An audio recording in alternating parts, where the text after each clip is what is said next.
So I think the challenge for us as parents is to ask ourselves this question. Are we doing the same that was done by our parents to our children? Do we have time for them for Bible study? Do we have time to bring them to Sunday school? Do we recite memory verses with them?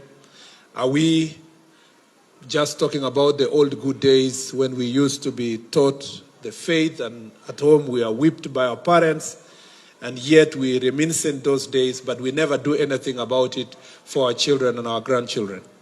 I think that as such, part of the problems that bedevil our country is the failure of our generation to create time to do what our parents did and our grandparents did. And even if we lie to ourselves, we all know that we have become busy, we have become committed in the place of work, we have left our children to be brought up by computers and our phones and their phones. We have left television to take charge of our children. Our children are always spending time in playstations because they don't have time with us. They don't go to Sunday school, they don't go to camps, they don't recite memory verses, they don't go for evangelism, they don't go for crusades. And those are the things we did. It doesn't matter whether we are no longer doing now, but it is that foundation that has made us to be the people we are now. So if you see our children burning schools, burning their friends, doing the things they are doing, it is a reflection of the things we fail to do daily in our private closets to our children. And that's why it's manifesting itself in the nation. And yet, when it comes out and manifests in the nation, we as the parents, because we are not willing to face our failures, and we are not willing to face our wrongs, we now look for someone to blame. And the easiest person to blame is to ask, where is the Minister of Security? Where was he? Where is the Minister of Education? Where was the teacher? Where is the government? The government cannot bring up your children. The government cannot take your children to Sunday school.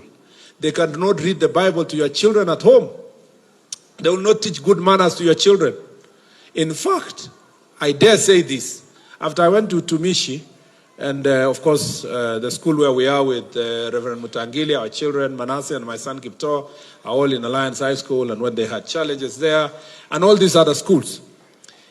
When I see the crop of the teachers, I don't know if you parents understand whom you are leaving your children to. First of all, you assume that the teachers that used to teach you are the same teachers that are in school. You are forgetting that the teachers that are in school now teaching your children are Gen Z teachers who are struggling, first of all, to bring up a family. Yeah? So you are busy with your job, you are busy with everything, thinking that paying school fees ends your responsibility to take care of your child. Unknown to you, your child is being brought up by another child who has personal challenges. So another generation of Gen Z is bringing up your child who is a Gen Z. And you are hoping that school will take care of it. You will blame him. Only for you to realize that that teacher there, because first of all, as a parent of my generation and around our age, you don't want your child to be reprimanded. You don't want them to be sent home. You don't want them to be given punishment. You don't want them to do homework. You want to negotiate everything with your child and the teacher to negotiate with them. Now, from there, that teacher starts being hands-off. Comes in, teaches, goes, teaches, finishes lessons, goes. Nobody's mentoring your child. Nobody's talking to them. Nobody's whipping them the way you are whipped.